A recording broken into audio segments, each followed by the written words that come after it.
سلام البنات، مرحبا بكم في كويزين مينا. قبل ما نبدا وصفة اليوم كالعادة ما ننساوش نصلي ونسلموا على رسول الله عليه أفضل الصلوات. توجور في الوصفات الصيفية. اليوم إن شاء الله جيتكم بهذه الوصفة اللي هي الشاباتي التونسي. يعني جبتو مع سر النجاح ديالو وجبتو تونسي 100%. ان شاء الله تعجبكم وصفة اليوم، وكالعادة الى عجبتكم الوصفة جيم وكومنتير وبارطاجيها مع الاصدقاء ديالكم. هيا ندخلوا مباشرة في المقادير وطريقة التحضير. هنا عندي ربع ريتلة زايد شوية تاع الحليب يكون دافي اللي هي 300 مليلتر. انا ضفت 300 مليلتر حليب دافي. نضيف عليهم ملعقة خميرة تاع الخبز، هنا تكون ملعقة كبيرة. نزيد نضيف عليهم ملعقة تاع السكر هكا، ونجي نخلط كامل هاد المكونات مع بعض. فوالا هنا نخلطو جيدا حتى تذوب لنا شويه هذيك الخميره ديالنا مع السكر بهذا الشكل.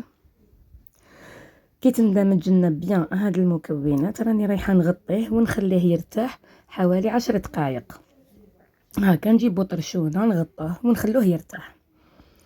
هنا بعد ما جازت عليه 10 دقائق شوفوا هنا ضاعف الحجم ديالو، راني رايحه نضيف له المكونات الباقيه. هنا عندي علبه تاع ياغورت طبيعي اللي هو ياغورت ناتور. استعملوا اي ياغورت طبيعي كان متواجد عندكم. فوالا راني رايحه نضيف ملعقه صغيره تاع السانوج. الشاباتي التونسي يديروا فيه السانوج. عندي هنايا 3 مغارف تاع زيت زيتون. الا ما عندكش زيت زيتون تقدري تعوضيها بزيت عادي، هو الشاباتي يندار بزيت الزيتون هكا. بهذه الطريقه درت 3 ملاعق تاع زيت زيتون.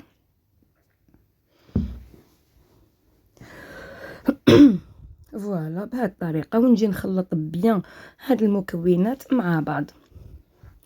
انا من جهه اخرى راني وازنه 500 غرام تاع فرينه وحطيتها قدامي ونبدا نطم في العجينه. يعني الفرينه ما راكوش مقيدين بالمقادير المضبوطه تاع الفرينه.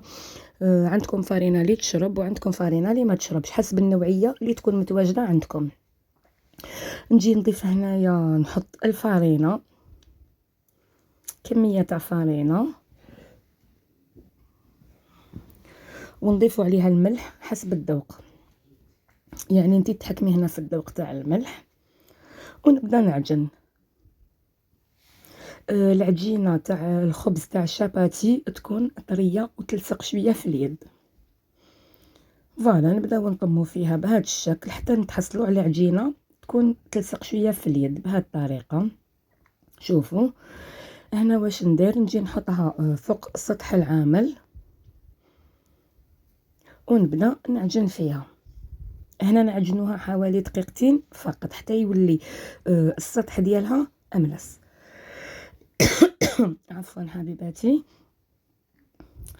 فوالا بهذه الطريقه راني رايحه نحطها فوق سطح العمل ونبدا نعجن فيها. هنا كيما قلت لكم نعجنوها حوالي دقيقتين فقط.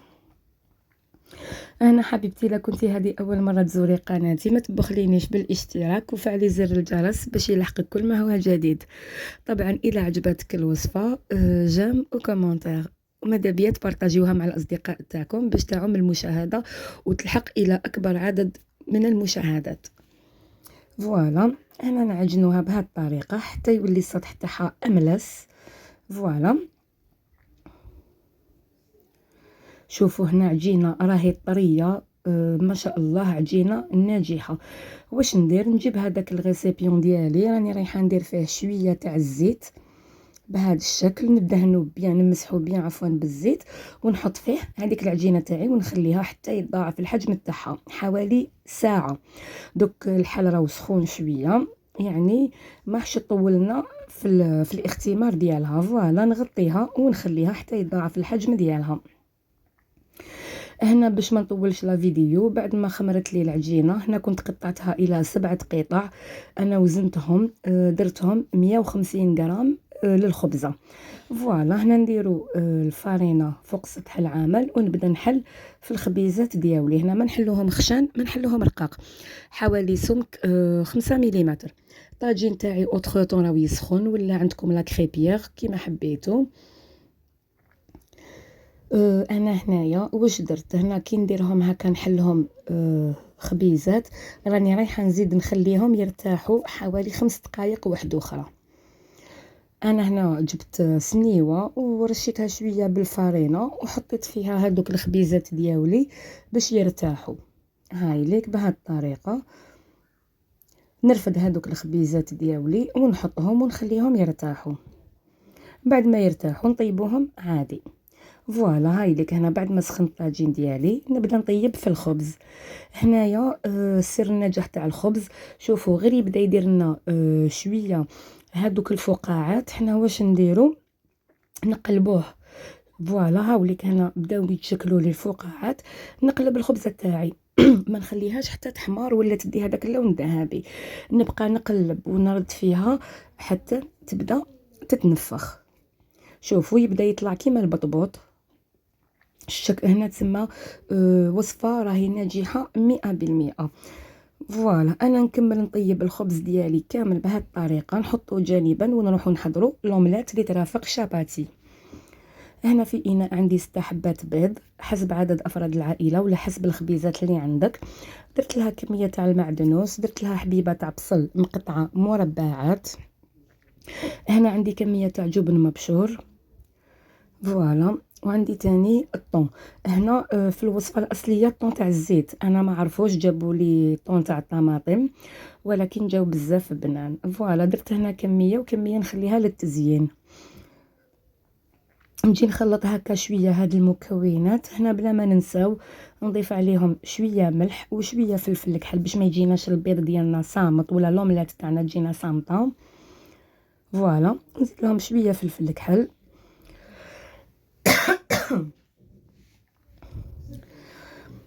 وهنا تحبوا ديروا لوملات تاعكم كبيره وتقطعوها عادي، انا فضلت نخدم لوملات تاعي صغيره. عندي اون كريبيير صغيره، يعني درت كل خبزه كل اومليت فيه خبزه تاع شاباتي. فوالا هكذا بهذه الطريقه. هنا بعد ما سخنت لي لا كريبيير تاعي راني رايحه نحط فيها هذيك لومليت. هنا نحطوا هكا كميه وبنخلوها كي تنشف نقلبوها، نكملوا نطيبوا كاع لومليت تاعنا ونزينوا الشاباتي كيف كيف. فوالا حبيباتي هاوليك الخبز ديالي جا ما شاء الله، شوفوا فارغ لداخل جا خفيف، يعني وصفه ناجحه 100%. هنا كاول حاجه واش رايحه ندير، راني موجده انايا هنا اون صوص ميزون، يعني ماشي مايونيز، اون صوص ميزون خدمتها. شوفوا خفيفه ما خدمتهاش ثقيله. هاي ليك شوفوا هنا راهي خفيفه. نحكم هذيك اون كوش تاع لاصوص بهذه الطريقه، نديرو اون بون كوش. هنايا الشاباتي تاع الصح يندار بالهريسه، انا في الدار ما ياكلوليش الهريسه الوغ ايفيتيتها، ولكن نتوما الا كنتو من محبين الهريسه يجي متشخشخ هريسه. فوالا هنا كانت عندي شويه تاع سلطه غسلتها وقطعتها هكا صغيره باش حنا تعرفونا لي زالجيريان نحبوا نزكيو لي ساندويتش تاعنا. الوغ زدت له شويه سلطه، درت له هنا شويه تاع الطون، وهنا راني رايحه نضيف له البطاطا المقليه. الشاباتي تاع الصح ما تندارش فيه البطاطا المقليه ولا لي فريت، يندار غير بلوملات يندار بلوملات بالطون بلي صوص بالهريسه. تحبي تضيفي له زيتون، تحبوا تضيفوا له بصل مقطع. انا كي درت البصل المقطع في لوملات الوغ ايفيتيت ما حبيتش نحطو من الفوق. فوالا هنا ما حبيتش نكوبي لا فيديو، غلط نسيت ما درتش لوملات، كنت رايحه نقطع شاباتي ديالي عاود تفكرت حليته ودرت له الخبيزه تاع لوملات. فوالا ما كاش اللي ما ينساش، قلت والله ما نحذف المقطع. ومن بعد ثاني كنت حنغلق، ومن بعد خممت قلت استنى نزيد له شويه تاع لاصوص، نحب انا ساندويتش متشخشخ هكا. تشختو بيان بهذيك لاصوص بهذه الطريقه ونجي نقطعوه على زوج. يعني هنا من المستحسن شاباتي هكا ينتكل يتقسموا على زوج. وصفه ناجحه، وصفه صيفيه، والبنه ما نحكي لكمش. هاكا بهاد الطريقة. هاوليك هنا الساندويتش تاعي حبيباتي راه واجد، انا نكمل نزينو ونشوفوه في صحن التقديم ان شاء الله. فوالا حبيباتي، هاوليك شاباتي تاعي راه واجد. ان شاء الله نكون قدمت الوصفه يعني على قانيها، تكون وصفه تونسيه خفيفه ظريفه وحاجه تاع الصيف. ان شاء الله حبيباتي تكون عجبتكم وما نكونش ثقيله عليكم كالعاده حبيباتي. الى عجبتكم وصفه اليوم ما تبخلونيش بجيم وكومونتير وابونيو للصفحه. نتلاقاو في وصفه اخرى ان شاء الله. سلام.